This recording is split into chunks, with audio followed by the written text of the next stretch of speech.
সকলোকে স্বাগতম জনাইছো অসম দীপাংকৰ ইউটিউব চেনেলৰ এটা নতুন ভিডিঅ'লে। তোমালোকে এতিয়া ফোৰ্থ কাউন্সেলিংৰ কাৰণে কি কৰিবা তাৰ আগতে জানিলোৱা যে যিসকল ছাত্ৰ-ছাত্ৰী থাৰ্ড কাউন্সেলিংৰ সিটসমূহ পাইছিলা সেই সকলৰ আজি লাষ্ট ডেট হয় এডমিশন লোৱাৰ 18 সেপ্টেম্বৰ।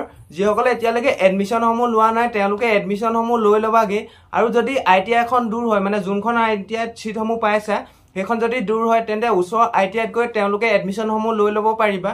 কিন্তু অকল এডমিশনে লব পাৰিবা, ক্লাছসমূহ যোনখন কলেজত নাম আহিছে সেইখনতহে তোমালোকে ক্লাছসমূহ কৰিব লাগিব। এডমিশন যদি লবলৈ দূৰ হৈছে তেন্তে ওচৰ আইটিআইত গৈ এডমিশনসমূহ লৈ লব পাৰিবা। থাৰ্ড কাউন্সেলিংৰ এডমিশনসমূহ হোৱা পাছতে তোমালোকৰ ফোৰ্থ কাউন্সেলিংৰ কাৰণে চইচ ফিলিং নাইবা তোমালোকে মডিফিকেশনসমূহ কৰি লব পাৰিবা 19 আৰু 20 সেপ্টেম্বৰত। আৰু এটা কথা জানি থোৱা, তোমালোকৰ আৰু দুটা কাউন্সেলিং বাকি আছে, তোমালোকৰ দুটা এলটমেন্ট সিটৰ ৰিজাল্ট বাকি আছে আৰু তোমালোকে কাউন্সেলিং এবাৰে কৰিব পাৰিবা 19 আৰু 20 সেপ্টেম্বৰত তোমালোকে কাউন্সেলিং কৰিব পাৰিবা। এই ফোৰ্থ কাউন্সেলিংৰ আগত যেটো কাউন্সেলিং হ'ব 19 আৰু 20 সেপ্টেম্বৰত তাৰ ওপৰত ভিত্তি কৰি তোমালোকৰ ফোৰ্থ আৰু ফিফথ কাউন্সেলিংৰ এলটমেন্ট সিটৰ ৰিজাল্টসমূহ মুকলি কৰা হ'ব। আৰু যিসকলে থাৰ্ড কাউন্সেলিংৰ সিটসমূহ নাপালা, যিসকলৰ পাৰ্সেন্টেজ কম সেইসকলে আইএমসি আন্ডাৰত প্ৰাইভেট আইটিআই যদি ভাল পায় তেওঁলোকে সিলেক্ট কৰি লব পাৰিবা।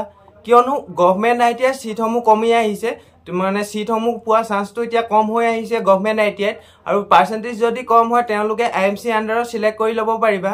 সাৰ্টিফিকেটখন একে হ'ব, কিন্তু তোমালোকৰ গভৰ্নমেন্ট আইটিআইতকৈ প্ৰাইভেট আইটিআইত তোমালোকৰ এমাউন্টটো অলপ বেছি খৰচ হ'ব, সাৰ্টিফিকেটখন একে হ'ব। তোমালোকে এতিয়া গম পালা থাৰ্ড কাউন্সেলিংৰ এডমিশনসমূহ হোৱা পাছতে তোমালোকৰ ফোৰ্থ কাউন্সেলিংৰ কাৰণে চইচ ফিলিং নাইবা তোমালোকে মডিফিকেশন কৰি লব পাৰিবা।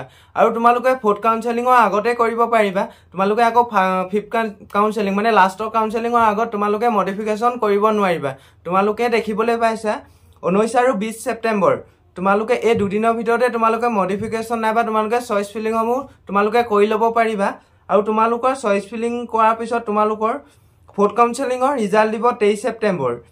ফোৰ্থ কাউন্সেলিংৰ ৰিজাল্ট দিয়াৰ পাছত তোমালোকে এডমিশনসমূহ ল'ব লাগিব 24 আৰু 25 সেপ্টেম্বৰত তোমালোকে এডমিশনসমূহ ল'ব লাগিব।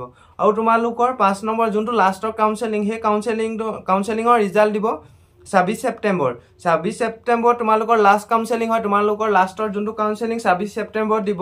তাৰপিছত যোনবিলাক ছাত্ৰ-ছাত্ৰী লাষ্টৰ কাউন্সেলিংৰ নাম আহিলে সেইসকলে 27 সেপ্টেম্বৰ 28 29 30 সেপ্টেম্বৰ এই 4 দিনৰ ভিতৰত সেইসকলে এডমিশনসমূহ ল'বগে লাগিব। তোমালোকে এতিয়া দেখিলা, তোমালোকে যদি মডিফিকেশন কৰিব বিচাৰা তেন্তে 19 আৰু 20 সেপ্টেম্বৰত কৰি ল'ব পাৰিবা। আজি 18 তাৰিখ হয়।